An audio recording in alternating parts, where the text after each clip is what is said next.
Fortnite is hiding insane little details in Season 2. There's 40 of them, and we'll start at the gigantic wolf statue near Crime City. Did you know if you head to this place while wearing any wolf skin, you'll unlock a secret achievement? This works with all the skins on screen if you want to do it for yourself, but it's more of a hidden detail than anything, and that's because if they gave out XP, the skins would basically be pay to win. And if we're talking animal outfits, we recently got a surprise drop with the dog bundle. Yeah, they gave us 4 strange looking dogs, but you gotta admit, they went all out here because even the release date was on purpose. Yeah, this bundle was added the same night as the jam track for Who Let the Dogs Out. I mean, round of applause for the attention to detail. They also put insane effort into Crime City. Not only does the whole POI feel like Gotham or something, that sign as you drive in, it is based on the real-life Welcome to Las Vegas sign. For bonus points, there's a symbol hanging from the sign, and if you shoot it, you can make it chime. Now, I'm surprised we never had this hidden detail until now. Ever since cars were added in Chapter 2, you've been able to hit them and, well, nothing happens. Well, we're in Chapter 6 now, and this'll happen instead. Do you want to know the craziest part? Well, the alarm sounds different depending on what car you hit. When it comes to the Jaw skin, she's been getting a lot of attention. People think she's quirky for having a traffic cone on her head, but wait, there's actually an explanation for it. The cone is a tribute to a very old Save the World skin named John Fortress. I know that sounds like a made-up nickname for Tim Sweeney or something, but it was a real outfit. In fact, there's a couple secrets regarding this cone. If you look on the side, it shows a chemical structure, and reading the letters, you spell out slurp. Even Joss's name is a hidden detail. If you take the first and last 2 letters from John Fortress, what do you get? Joss. Now everyone's been freaking out about Subzero's mythic lately because they all figured out if you have them while touching a river, you could walk on water. Not the coolest part though, you can even emote while walking, letting you pull off crazy moves like ice skating. Let's take it back to Crime City again, because it's not just the Las Vegas sign that fans are talking about. There are a ridiculous amount of billboards here with incredible jokes. A lot of these are themed around death, which is pretty grim by Fortnite standards, but you have things like the Garden Center, Plancha Problems. The 6 Foot Under store talks about rock bottom prices. I mean, even the gym is called Deadlifts. One of my personal favorites is the small arms dealer, literally just selling tiny robot arms. Clearly, a lot of these businesses want to make profit from all of that gold on the island. And if you're wondering, no, the new gold is actually not the same as last season. So when you raided vaults before, you can break these stacks for extra bars, and while it may look identical, pay close attention, and you'll notice the logo has been replaced with Fletcher Kane's face. So I guess he controls the entire economy now. In fact, Fletcher is so rich that you can visit his mansion and find all kinds of ridiculous treasures. Like, this guy literally owns golden tennis balls. I guess he acts more like a dog than a wolf if he's obsessed with playing fetch like this. Actually, he must be, because on one of the walls, you can even find an award presented to Fletcher for being the top dog. And if this design seems familiar, it is based on V-Bucks with that classic round Vindertech shape. The craziest part is, this guy has an entire home cinema installed in this mansion. And if you're wondering what kind of movies a gold tycoon would enjoy, they are all Fortnite classics like Horde Rush 5 and Night Creatures. Luckily, we can start to make this guy appreciate the money he has because we're constantly robbing him in Season 2. Here's a very useful detail. If you're in the middle of breaking into a vault, don't forget about the safety deposit boxes. These are also full of gold and you can break them open for that sweet, sweet cash. Now, Fletcher Kane isn't the only animal we can't take seriously in Season 2. Like I said before, they brought out the strangest looking dogs I've ever seen in Fortnite. But did you know they revealed this bundle with a fully cinematic trailer, and the whole thing is a reference to a famous trope of dogs playing poker. Yeah, there's an iconic historical painting depicting this too, and Fortnite's trailer looks really similar to it. Now, it's been around for a long time, referenced in tons of things from Family Guy to Fallout New Vegas, and I guess Fortnite joins the list. For those with an even keener eye, you might spot a very small but genius change to this season's posters. They usually advertise a new season with a name and tagline. For example, now it's lawless, deal with it. But right above it, Fortnite changed the C in Chapter 6 Season 2 to a K, obviously referencing Mortal Kombat. Still not as chaotic as this guy in the black market. Here is Skillet, one of the wackiest characters we've ever seen in the game, and his drawings on the wall are insane. I think these are schematics for some kind of bomb, and judging from the way it's built, this might even be a nuclear bomb. I mean, imagine that's how Season 2 ends, with a straight up nuke.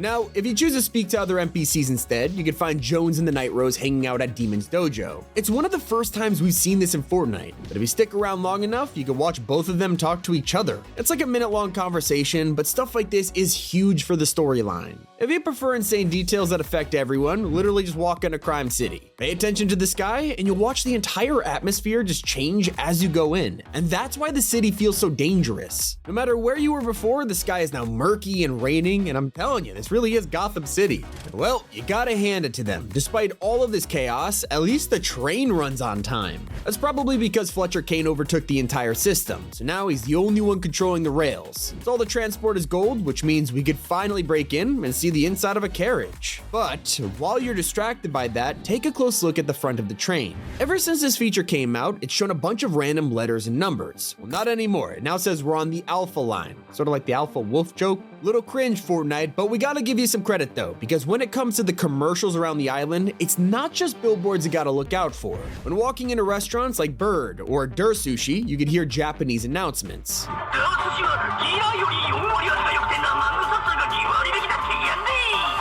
Cool on its own until you realize these announcements are all voice acted by Japanese Fortnite YouTubers. Here's the list of voices you could hear, and it's taken so many players by surprise. Some of their favorite creators are just literally hiding in plain sight. Now, if this gets you in the mood to go Easter egg hunting for yourself, I would stay away from Subzero. His NPC, it's kind of ridiculous. You can talk with him a little, play around, only for him to straight up attack you.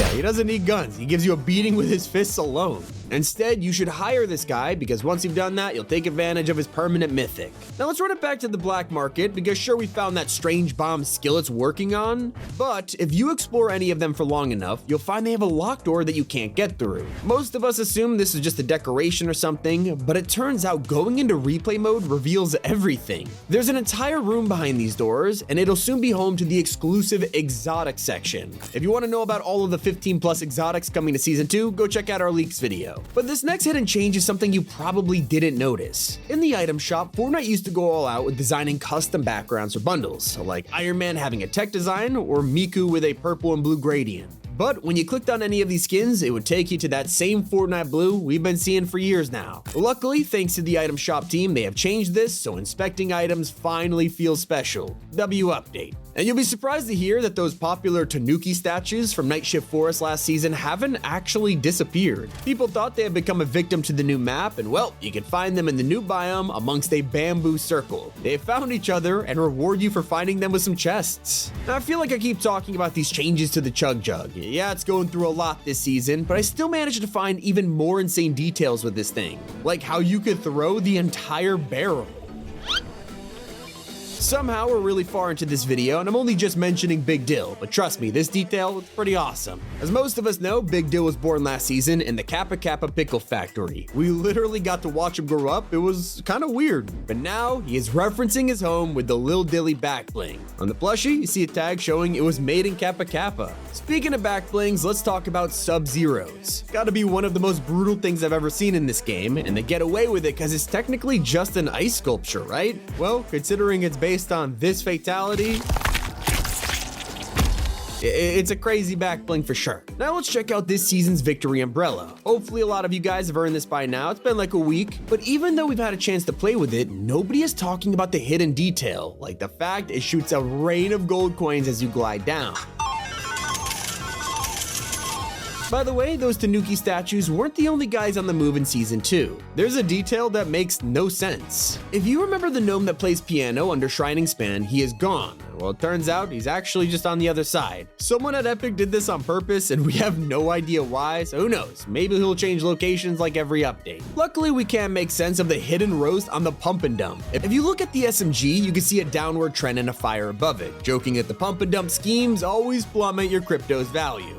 They're really going all in on the crypto roast this season. Now, this is more of a trick than anything, but next time you're throwing thermite on a locked door, don't waste your ammo. Most players are shooting the locks to break them, but it's actually way easier to just pickaxe them. Oh, and speaking of heists, if you're annoyed by those frustrating train turrets, just throw a trusty stick of thermite at them and it's almost instant destruction. Not to mention, you'll just get the thermite back when the turret breaks. Maybe you prefer robbing armored trucks, and I don't blame you. These are actually so cool even when you take the heist part out of the equation. The trucks themselves are so incredible that, did you know, they can fit 20 people inside? This is with 5 people. This is 10 people. Here's 15. This is 20. Yeah, this place is so big, you could even get a car in here. Okay, go stupid. Fortnite goes to such lengths to add details that no one thinks about. I mean, just check out a streetlight when it's on. You can see these little moths attracted to it. This is insane. Hope you guys enjoyed. It's been Tommy, and keep it here on Top 5 Gaming.